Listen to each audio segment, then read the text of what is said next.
Welcome everyone to the latest in a series of development and support webinars delivered by the NIHR Academy. My name is Sarah and I work at the NIHR Academy as the Senior Development and Support Manager. This webinar, Empowerment and Motivation, is delivered in conjunction between the NIHR Academy and Cappfinity, our leadership programme partners, and will be facilitated by Claire Goodman. Claire is passionate about supporting leaders in all spheres of life to rise up with compassion and optimism. She has significant experience in talent management, change management, and equality, diversity, and inclusion in the global corporate environment. So Claire, I'm going to hand over to you now to deliver this session. Thank you so much, Sarah, and a very warm welcome, everybody, to the session today on empowerment and motivation. Bill Gates famously said that as we look ahead to the next century, leaders will be those that empower others. So I'm wondering what the term empower means to you. So according to the Merriam-Webster dictionary, empowerment is defined as the state of being given the power, the right, or the authority to do something. And as managers, we empower and perhaps disempower others every single day through every time we delegate, through every decision we make, every action we take. We generally either give control or take it away from our people. So why is this important? Well, to unlock a truly engaged and motivated team, one that we can really get the best from, we need to give our people some autonomy so that they can act and pursue what they really love within their role. Too little empowerment or guidance, perhaps a more of a laissez-faire style of management, makes our teams feel powerless. They perhaps might feel overwhelmed or confused or in doubt about what they're trying to do, or just unsure about where to start. But the other end of the extreme, where we perhaps give too much guidance with perhaps a more commanding or micromanaging style of leadership, can also make our teams feel powerless. They don't feel trusted, they don't feel enabled, they don't feel respected. They're not able to grow or to take ownership. So the trick is to get somewhere in the middle. When we get it just right, we can really push our team to the next level. But why should we empower others? So the research really helps us here. Lee, Willis and Chian in 2018 did a piece of research. They did a large-scale meta-analysis of 105 different studies, which involved 30,000 employees, and they looked at the effects of an empowering style of leadership. And they found that leaders that adopted this had, first of all, improved employee creativity. So their employees just came up with novel and new ideas more often. But also they displayed citizenship behaviours. So they were more likely to volunteer, to take on tasks or different work. They would help their colleagues. There was always also better attendance and punctuality to meetings. The second thing they found was that leaders who empower their people were more likely to be trusted by them than leaders who didn't employ this empowering leadership style.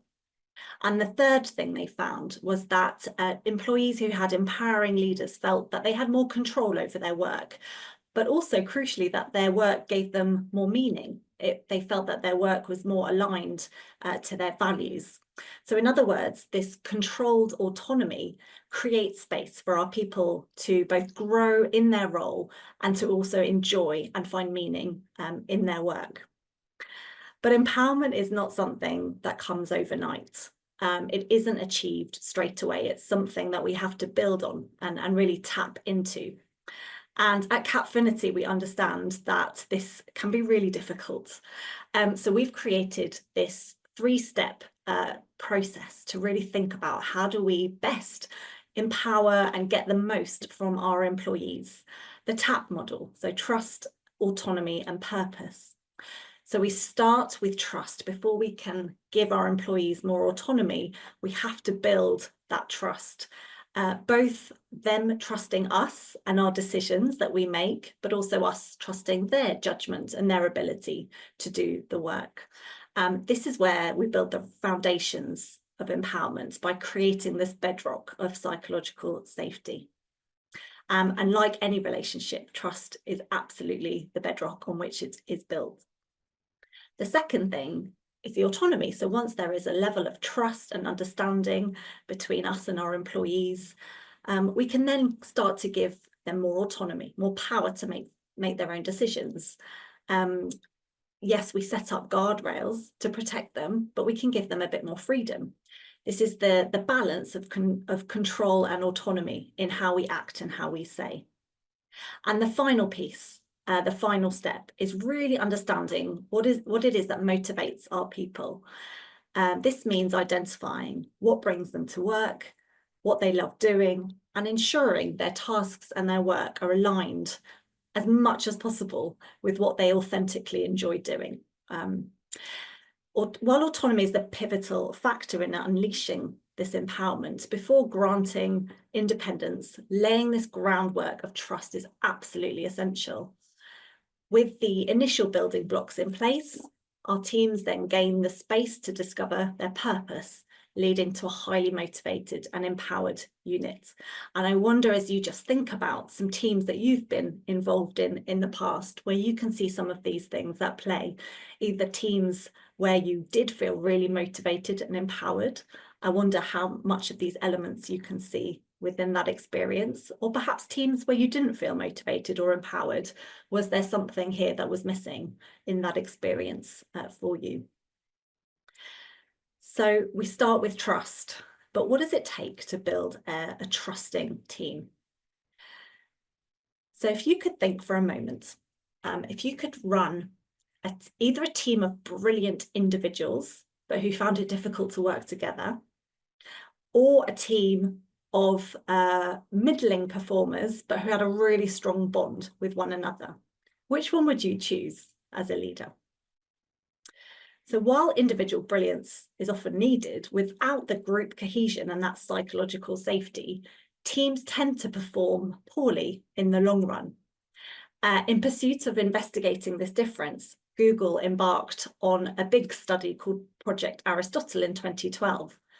Their analysis delved into data of 180 teams across Google, examining 250 different team attributes to unravel the secrets behind the team success. And what they found was very different to what their hypotheses was at the beginning. So what they found that distinguished the most successful teams was the positive team norms and their collaborative efforts, and this important factor of psychological safety. So what do we mean by psychological safety?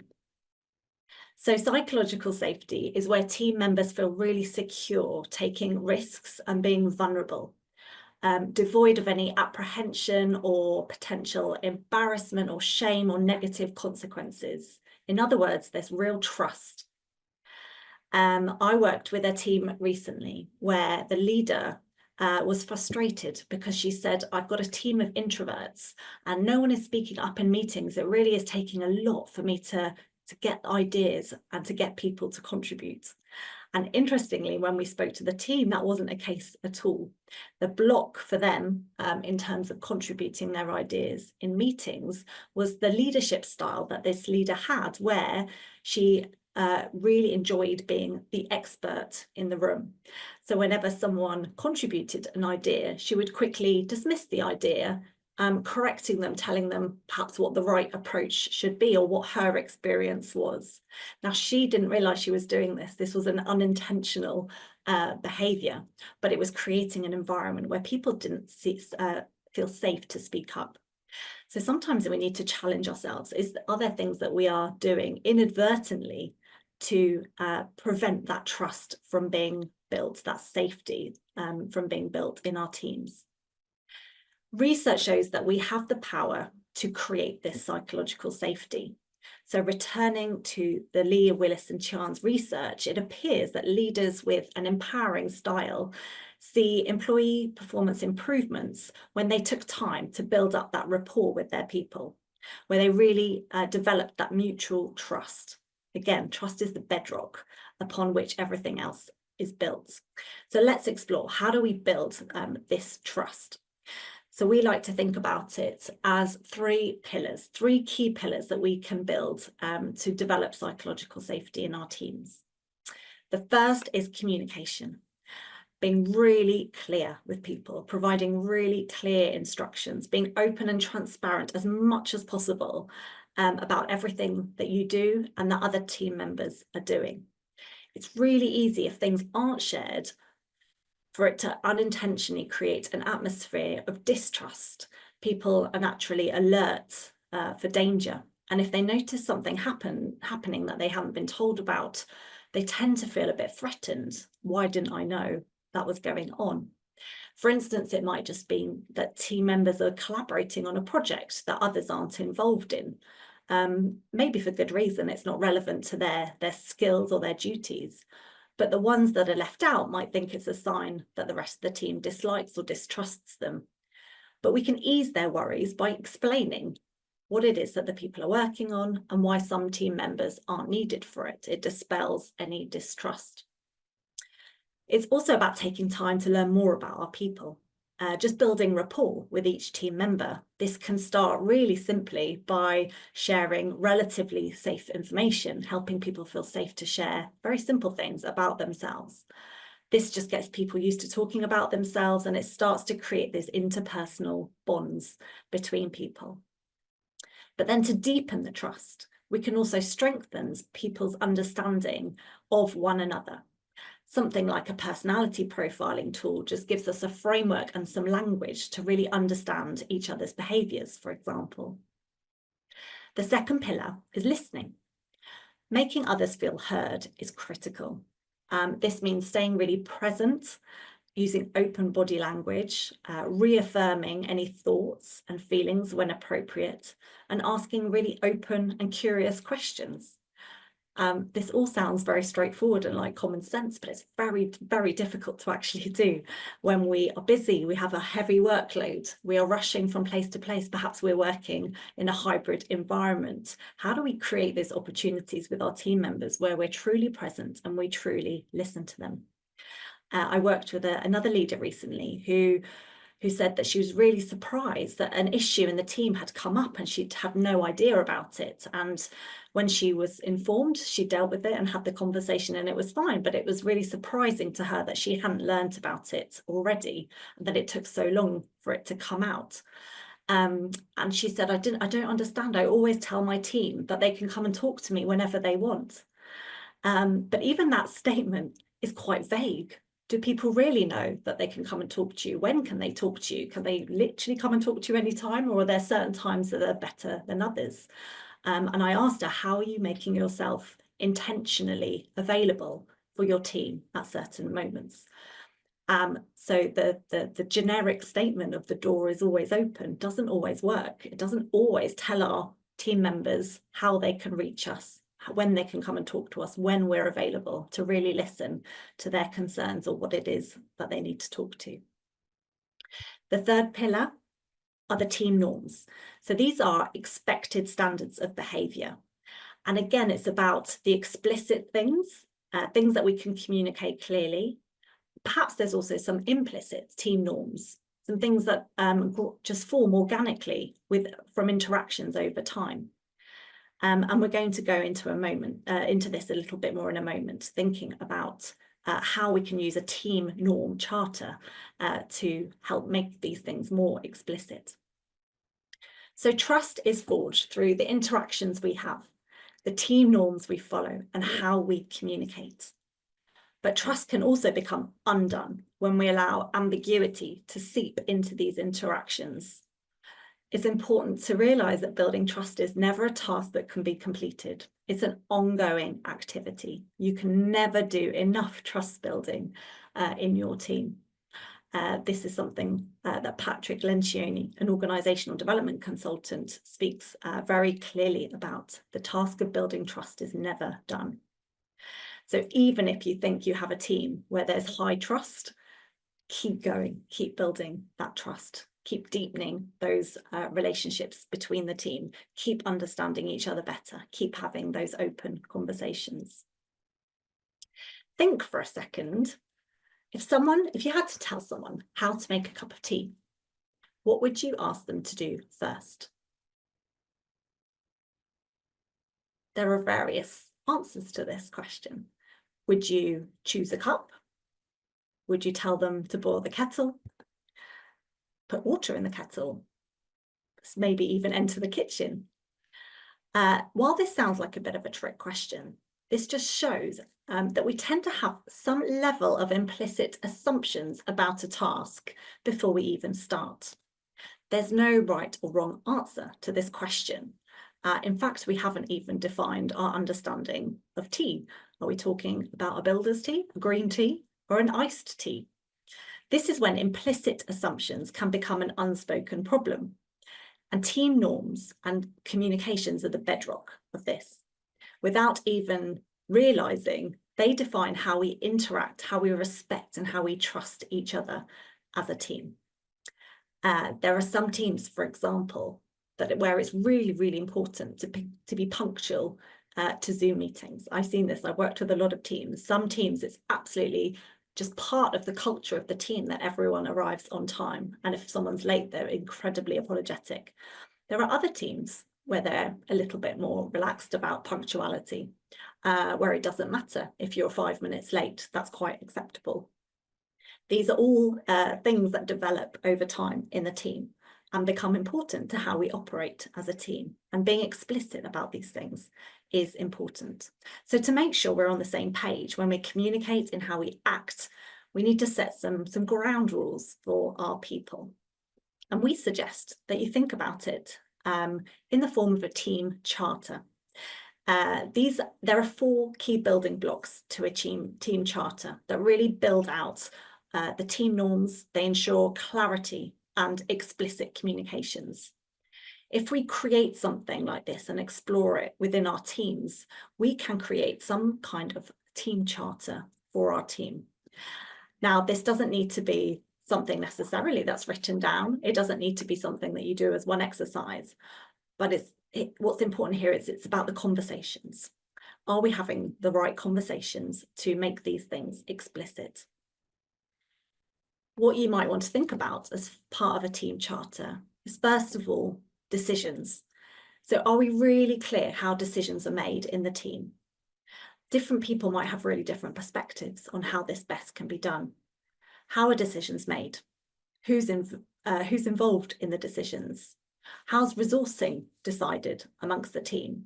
Where are the team rules even created? What processes are really important that we follow as a team? The second element of the team charter is communication. So ensuring everyone understands where, when, and how to share information within the team. This is really crucial, isn't it, for clear communication? So what constitutes the need for a meeting? What meeting guidelines are there? How do we even conduct meetings? Where should people share specific issues? How are changes shared amongst the team? How is information dispersed through the team?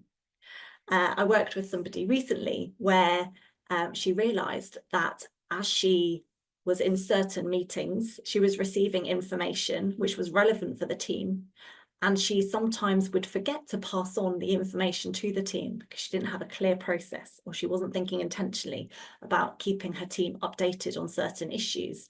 And in her mind, she sort of assumed that by being part of that meeting, that her team would automatically know what was going on. And the impact of that was that her team members came to her because they felt quite disconnected from the business, from the broader business context and the impact that their team's work was having in the larger context. Because there wasn't a clear process, it hadn't been clearly talked about about how things were going to be communicated within the team, and caused an issue. The third piece is around feedback. Are we really clear how we give feedback to one another? how we give it, how we receive it. Giving clear feedback is really crucial to foster a supportive and transparent team environments. But we can't give clear feedback if there isn't that bedrock of trust. It's so important that there's lots of trust in the team, because the higher the trust in the team, the more effective and the better the feedback will be. So how is praise shared? What warrants praise? How do we celebrate success as a team? Do we celebrate success as a team? How do we communicate failures? How is conflict perceived and resolved in the team? How often should line managers meet with the team, both one-to-one and together as a team? So all these things need to be discussed and clarified in order to make sure that we're having the right conversations in the right places at the right time. And the final one is professionalism. So just really clear standards for professionalism, which can ensure that everyone is aligned on expectations around how do we participate, punctuality, flexibility, how we speak to one another, where is participation mandatory? For example, what does punctuality or regularity mean in your team? What does a flexible schedule look like? Are there certain hours where we should be expected to contact one another? And what are the out of hours guidelines? Where is sign off needed? How are breaks or leave communicated? If someone goes off sick, what do we communicate then? So having open and honest conversation demonstrates active listening. It's also a really powerful way of building trust and addressing issues in a safe environment. It will enable you to uncover your team's differing perspectives, because your team will have lots of different ideas about how all these things should be done. And it will also identify things that are blocking them from having a better working environment. So let's recap where we've got to with motivation. So we start by building trust through communication, listening, and team norms. Use and reuse the team charter. Track the norms in your team over time. Remember that this is not a static document. Things will change. And what's important is not the document, it's the conversations. So revisit it whenever you see you or your team, there's ambiguity. Something's happened, something wasn't clear. What is it that we haven't communicated? What's implicit that needs to be made explicit in the team? And finally, keep on top of the charter. So by keeping on top of the charter, we signal that we care, that we want to listen to our people. We want to make this a good place for them to work. This further compounds the trust that we create. Remember that building trust is an ongoing exercise. So once we've built the trust, we can start to let go of some of the control. But first, let's see what type of autonomy is best. So to start thinking about autonomy, let's run a little thought experiment. So imagine you're setting up a series of teams to pitch for a research grant. So their task is to produce the best research idea and to have a plan to achieve it. You assign people to teams in 4 different ways, but which team is going to perform best? Is it team A, the team where they are assigned an idea and teammates? A team where they can choose their idea, but they are assigned teammates? C, a team where they're assigned an idea, but they can choose their teammates? Or D, a team where they can choose both their idea and their teammates? Which team do you think would produce the best work? So this was a real study that was done of 900 students pitching ideas, and Group B performed the best, where they could choose their idea, but they were assigned teammates. Group A, lacking autonomy, performed the worst.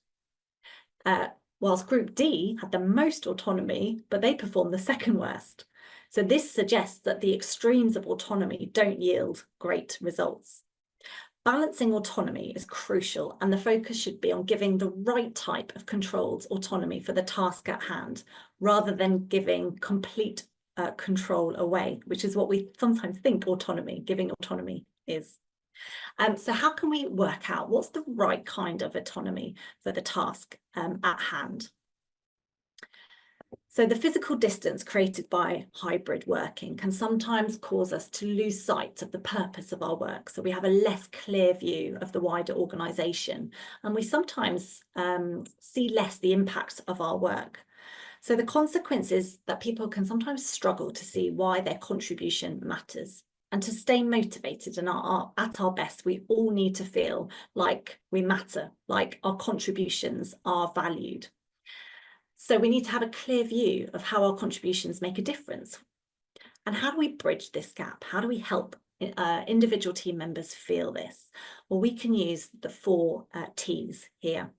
So the first way we can give more autonomy is autonomy around the actual task.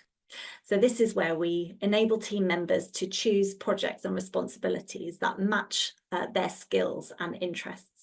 So this could be encouraging our team to propose job responsibility changes, perhaps, for their skill alignment, something that matches more closely to what they're able to do. I worked in a team once where we were set up as a consulting pool within a large corporate organisation. And the team's leadership set the strategy for the 3 years ahead. They had really clear buckets of work, and the leaders had defined their individual strategy for their segment with key projects and initiatives involved in each. And as a consulting pool, we were all asked, we all had one-to-one conversations to ask us where we thought our skills and strengths could best match the work available. And it was a highly, highly motivated team where everyone could have input and a say. It doesn't mean that everyone got to do everything they wanted to do, but the fact that you had a voice and had some input made a huge difference to how the team felt. The second T is time. So when you do it. So wherever possible, can we allow for some flexible scheduling and helping others really think about how they can manage their own deadlines? So perhaps there's a hard fixed end of project deadline, but are there some milestone deadlines? Can we help break it down and help someone set their own rhythm and pace for their work? The third one is technique, so how we do the work. So we may have lots of ideas about how we think the work should be done or could be done, but allowing diverse methods, allowing individuals to be creative, to come up with their own methods, to problem solve, again, gives them the autonomy. Even if they end up coming up with something similar to what we would have suggested in the first place, it allows for a lot more ownership. It's much more motivating for the individual. And the final one is team. So is there an opportunity for someone to choose who they might work with, who they'd like to collaborate with? Can we encourage that cross-functional work within the teams? This might be about rotating different working pairs across the team or matching different people up to allow for some diverse collaboration. So it's crucial to emphasize that we won't do all of these things all at once simultaneously, but there are some ideas in ways in which we can allow a little bit more autonomy for our team members. You may want to choose 1 or 2 at a time when appropriate to introduce autonomy in a controlled manner. The guiding principle should be that granting autonomy enables our team members to better utilize their skills, their abilities, their interests, as this is when they'll benefit the most. So it's also important to remember that every team member is going to be at a different stage of their development journey. Some will need much more robust guidelines and guardrails. Others could benefit from a lot more autonomy. So it's important to think about where is that person on their stage of the development. Are they new to a role? Are they a new joiner? Are they relatively early on in their career? Do they need a little bit more controlled autonomy? Or can we give someone a bit more freedom in certain aspects? Perhaps you're giving someone too much guidance when they're really ready for more autonomy, or is it the other way around? The key is to experiment with all these approaches and assess their effectiveness, tweak as you go along. What's working? Where could we push a little bit more? Where do we need to rein it back in? Be ready to change tactics if something's not working. But making others feel like they have room to grow is a really powerful motivator, and it signals our trust. Again, think back to where you've been given a bit more autonomy. You most likely felt much more trusted in that context. So when it comes to autonomy, let's recap. Autonomy is about balancing guidance and direction. Think about which of the 4 T's would provide the biggest impact for your team members, remembering that it will be different things for different people, which are appropriate for different tasks as well. And autonomy works best when we allow our people to match their work to their interests and abilities as much as possible. That's not always possible, but where possible, can we make that alignment? So we've built trust between us and our people. We know how to give the right kind of autonomy, but to ensure maximum engagement, we need to really understand what makes them tick. So it's time to explore the final piece, which is purpose. So I want you to think about why we show up at work. Which of these 4 reasons do you resonate most with currently? It might be the speciality of the work that you do, the research you're doing. It might be the lasting impact of the work that you are doing. That's probably the one for me right now that is most meaningful. The recognition from the success that you get. Or is it the paycheck or the grant that you achieve? No 2 people are the same. Everyone is motivated by different things. So if our people are not engaged, if you sense that they don't really want the responsibility, these could be signs that we're not aligning our people to what they actually love about their work and about their job. So in this next section, let's think about these beliefs. How do we reconnect our people to their work? So the good news as a manager is that there are a whole host of ways in which we can engage and encourage our people to increase their purpose. So you may have noticed on that previous slide that actually the motivators from left to right went from more internally motivators to more externally motivators. So the speciality of the research or the impact of our work is more of an internal driver, whereas the recognition, the status, the paycheck, the grant are more external motivators. So intrinsic motivation is the drive that comes from within an individual. It's characterized by an internal desire or satisfaction derived from the activity itself. When intrinsically motivated individuals engage in tasks, they find them inherently rewarding. This type of motivation is often associated with personal growth, with curiosity, with a sense of accomplishment. For example, pursuing a hobby or learning for the sake of building up knowledge or creating and engaging a career for personal fulfillment. Whereas extrinsic motivation is fueled by external factors, tangible rewards or consequences. Individuals who are extrinsically motivated, they engage in activities to attain external incentives such as money, praise, promotion, recognition. The focus here is on the outcome rather than the inherent enjoyment of the task itself. So we are likely to have our own opinions on which is better motivating for someone. But in fact, the answer is that one isn't really better than the other. It's about when we use them. So again, there was a large-scale meta-analysis, 40 years of data, 200,000 participants. This was done by Carasoli, Nicklin and Fjord in 2014. So they showed that targeting both styles of motivation had a really interesting effect on improving performance. They found that improving intrinsic motivation improved the quality of the output, whereas extrinsic motivation improved the quantity of the output. So as with most things in psychology, it's the context which is key. What's the context requiring of us, and what are the right levers to pull in that context? It's recognizing the different situations where different motivators are going to work best. For example, if we've got a really short-term deadline that we need to hit. We maybe need some extrinsic motivators, some recognition, some praise, some status to really get us over the line. Whereas if it's about longer term work, maybe we might dig into that intrinsic motivator. So we've identified 4 different types of purpose. Each one will be made up of certain intrinsic and extrinsic motivators that we can play on depending on the circumstance and the response. So here are the 4 categories. As I talk through these, try and identify which best describes your motivation to be in the career that you're in right now.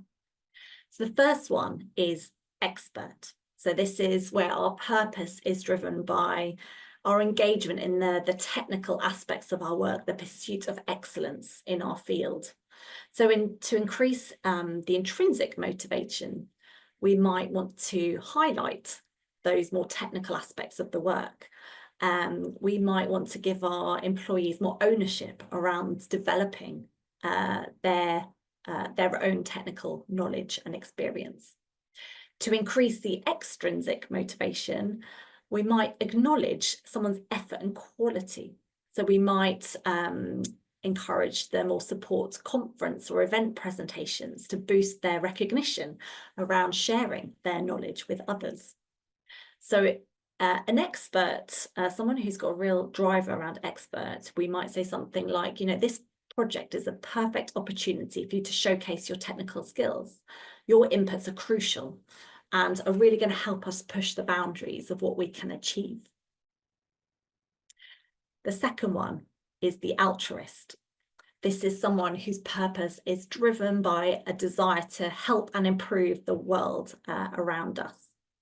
So intrinsically, we could lean into the why of the work as importance. What is the impact of the work that we're doing? How is it helping people?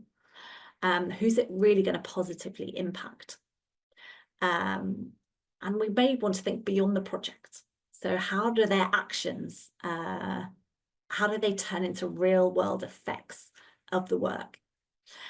Extrinsically, we could use praise from stakeholders or users. So testimonials, feedback, stories that really show how the work that they are doing is having an impact on others. So again, this could sound like, the most critical part of the work is the why we are doing it. I want you to take ownership of this. Can you create a compelling story of who we're really helping and how? That's appealing to those who have that altruistic purpose. The third one is the hero. So someone whose purpose is driven by that improvement of status and recognition and progress. So intrinsically, how do we create a sense of task or project ownership for this person? That's absolutely key. How do we let them take the lead on their project or a part of the project, really giving them ownership? Extrinsically, we could tap into just status and recognition. So how could we give them public recognition for the work that they're doing within the department or through publication or other means? Making it clear when there's an opportunity to help them grow their profile in the organisation. This could be saying something like, this would be your grant. It's really going to help you establish your reputation within the team and the department. The fourth one is belonging. So someone whose purpose is really driven by being part of a team. So they are really driven by the social and the collaborative aspect of the task. So again, intrinsically, it's about leaning into the collaborative side of the work, having them picture it as a real team effort, highlighting projects to them that will allow that collaboration within or beyond the team. And extrinsically signalling the social recognition of effort or work, highlighting the success of working with others, making it about the team. So this might sound like, this is a great chance to work with and connect to lots of different members of the team or lots of our stakeholders. This is an opportunity to produce something really great together. So I wonder, as I've talked through those, whether firstly you recognise or you resonate with one of those four more than the others. There may be one or two that are significant to you.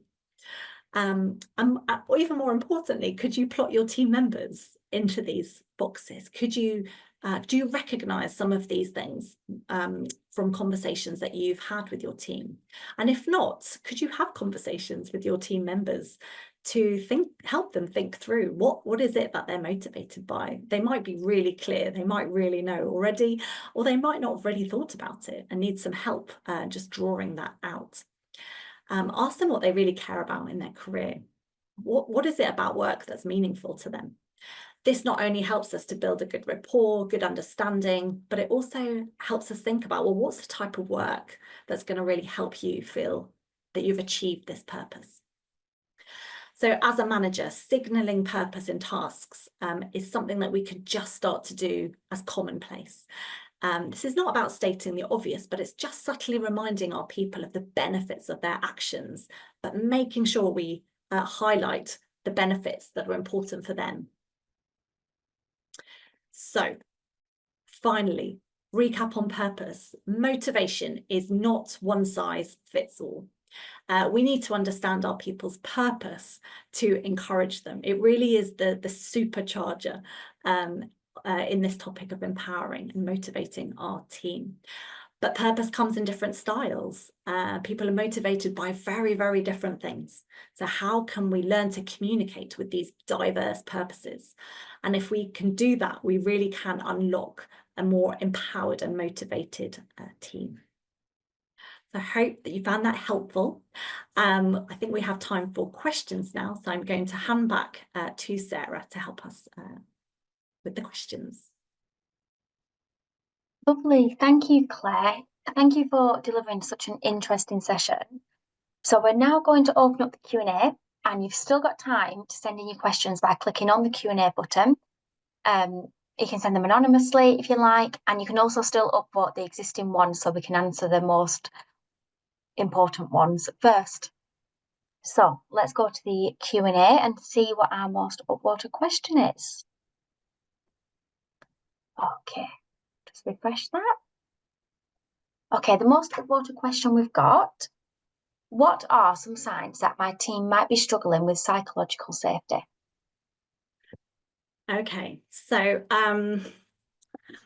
there's a few things. So there's a few things we might notice as a team leader, as a manager of the team. So we might notice that people aren't speaking up as much. We might notice low participation in meetings. Perhaps we might sense that people are a little bit afraid of offering their suggestions. Or low engagement. Ultimately, we might see high turnover in our teams. Actually, people don't stick around in unsafe environments. So there's a few things that we might notice. So it's really, to build that psychological safety, we want to show genuine appreciation for people's contributions. We need to try and keep building that trust so we really understand their concerns. And that really helps us build that safe environment for everyone. So I think it's something you probably might notice in terms of the behaviors of your team. So just get really curious. If you start to notice something, pick it up early. Don't wait till it gets really bad. Pick it up early. Find out what's going on, what's happened. What it might just be a meeting. There was something going on in that meeting. People weren't behaving quite as normal. People don't seem to be forthcoming, or I don't see different views. Perhaps everyone's just agreeing and nodding, and people aren't offering their different views. So that might be a sign that people don't feel safe to bring their real opinions to the table. Lovely, thank you, Claire. So we've got quite a few questions coming in now, and our next most voted one: how do you foster a culture of empowerment in organisations which are traditionally hierarchical or resistant to change? Yeah, you role model something different. I think it's really difficult when you're kind of swimming in a culture where this hasn't been the case, where people already maybe come in with preconceptions, or it hasn't felt safe in the past. It takes time. I would say that's the first thing. It takes time. Don't expect it to happen overnight. I think it's a slow process. Again, we start by building trust with people. Can people trust us? Do they see us role modeling this? Do we as a leader, how do we start to build psychological safety or trust with other departments? Are we speaking up for what we believe in other contexts as well. I think if we can role model that, that's really effective. But remember, in any kind of larger culture, we can create subcultures, you know, so actually focusing on your sphere of influence, your sphere of control. Start small, start with your team, start maybe just with your direct reports, start small, build that trust, and then you'll find slowly it will start to grow. Lovely, thank you. And our next question, how do you suggest we help teams recover from the current organisational changes? We really need to rebuild trust as this has been negatively affected. Yeah, this is so difficult when change happens, because everyone responds so differently to change. We know from that change curve, you may know and be familiar with the change curve, that people move through the change curve at different pace.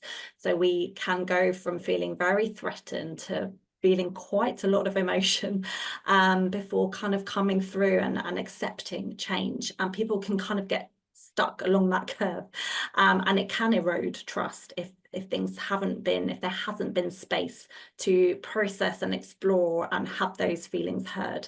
So I think just going right back to the trust of just listening and communicating well with people, giving them space and opportunity to air their concerns, their worries, how they're feeling, especially through periods of change, that needs to be hugely dialed up. So I think recognizing where trust has been broken and why it's been broken, kind of exploring that with our team members, perhaps. What do they need? Ask them, what do they need for things to feel safer? What do they need to kind of rebuild their trust? What is it they're looking for? And as a leader, what is it that we can do to start to enable some of that? So again, I think this is kind of slowly, but there are things that we can do as leaders to do this. And the more that we're doing this with others, I think that's the other thing, like find allies, find people who want to create this culture with you. It might be some peers, it might be peers in your department. You know, what can you start to do together to rebuild that trust and that confidence that people have in you? Perfect, thank you. Our next question, how can you support yourself and your own team when you feel your manager is not supporting the trust baseline? Yeah. This is really difficult. And I think it goes back to what I was saying before about, you know, what's in your control. What can you do? I know that sometimes people feel that you know, as a leader, you can often feel torn, you can often feel in the middle, because you're being asked to deliver messages that sometimes you don't agree with, or you're not sure, or you don't kind of trust yourself. And there's often the question as a leader about how honest am I with my team about how I'm feeling in this situation? How transparent can I be about my own feelings? And I think there's just so much wisdom that's needed here, because there's a real balance, isn't there, between being there and supporting your team and perhaps protecting them from some of that, but also being as transparent as possible, as I was saying earlier, to help build that trust. Because as soon as people think there's conversations and things happening that they're not involved in, it does raise people's level of suspicion and trust. So trying to be as honest as possible, whilst also managing yourself and your own emotions and your own feelings about this. Again, role modeling it. And where do you feel safe? Where do you know, who do you feel safe to speak up to? And finding that for yourself is going to be really important to role model that to the team.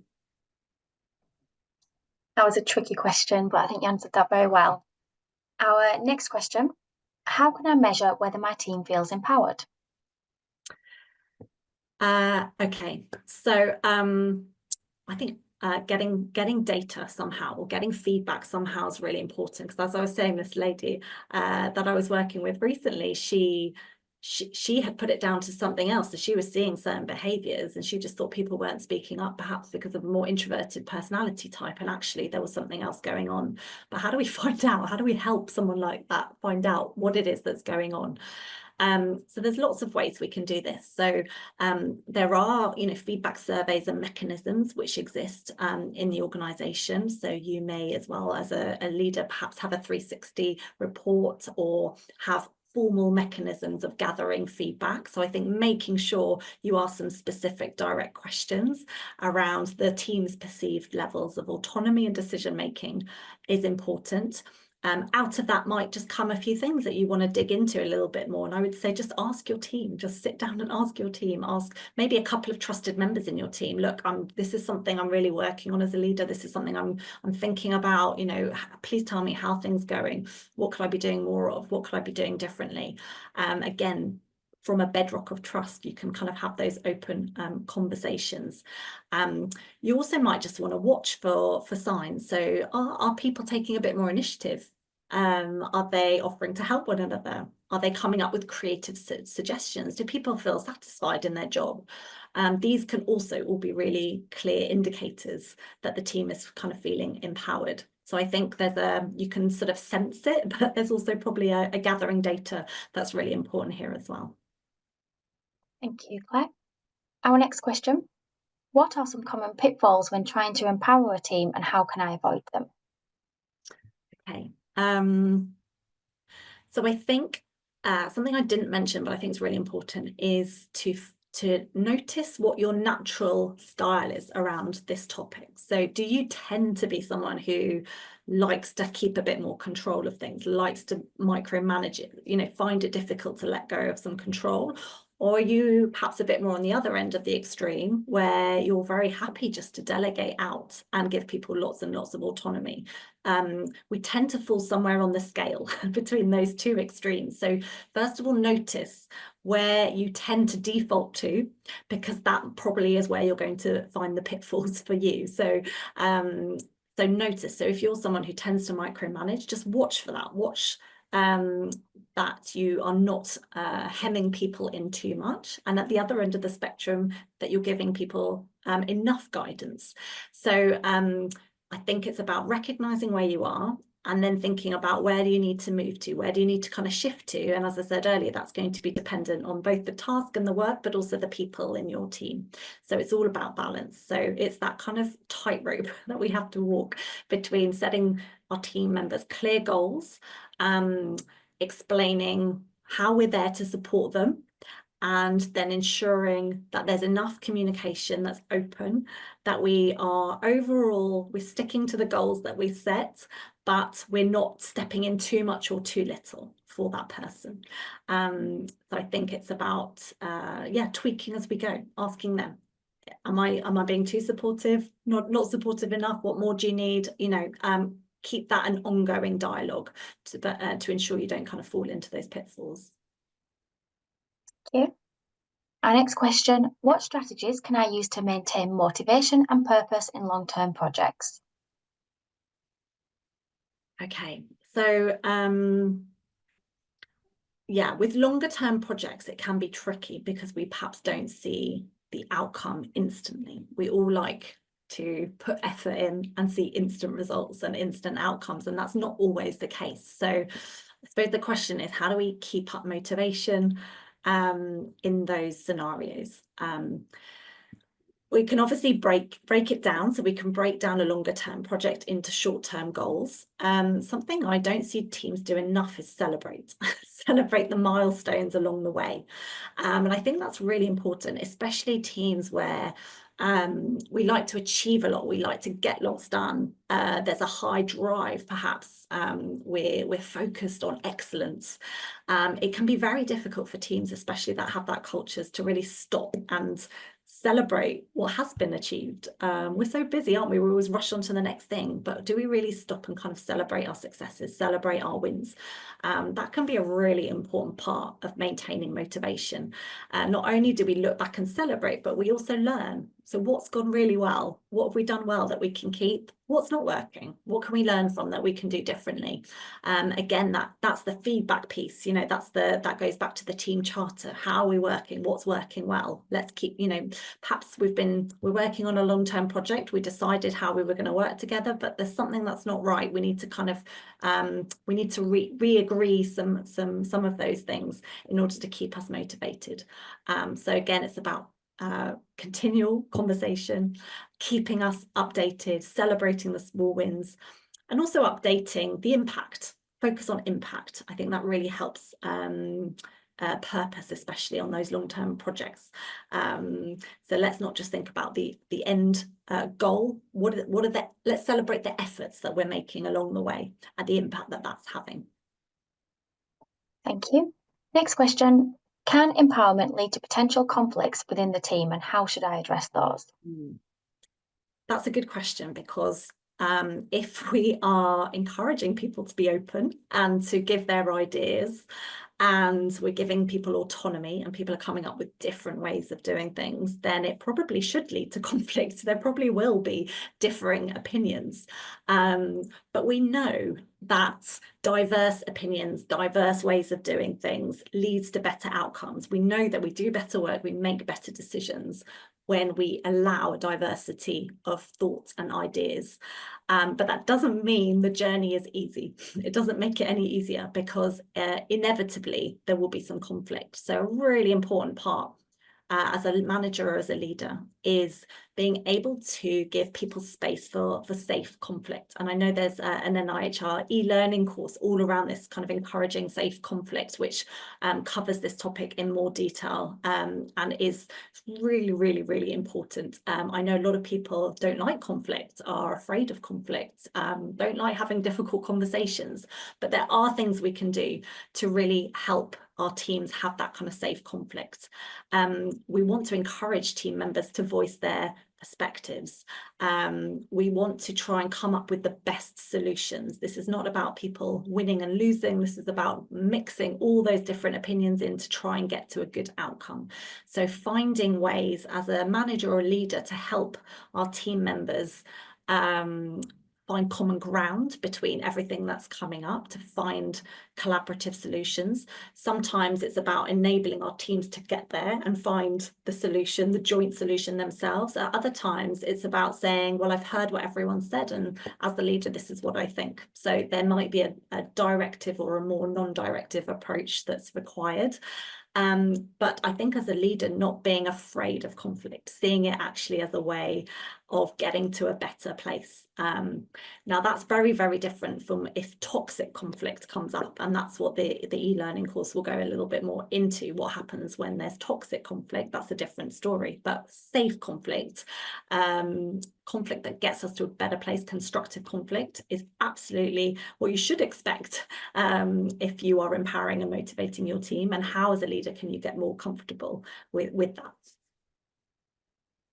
Thank you, Claire. Now, I'm very conscious about time. We do still have 7 open questions, but we've only got 1 minute to go, so I don't think we've got time to answer any more. However, if you haven't had your question answered and you do want it, please do email us. We will share our email address in the chat box now so that you can email us. And if you email us with the question, we will get Claire to answer it in a written format and send it back to you so that you have got the answer that you want. So for now, we want to thank you all so much for attending this session. We do hope that you've all found it beneficial and that you feel able to implement some of the behaviours that we've explored today.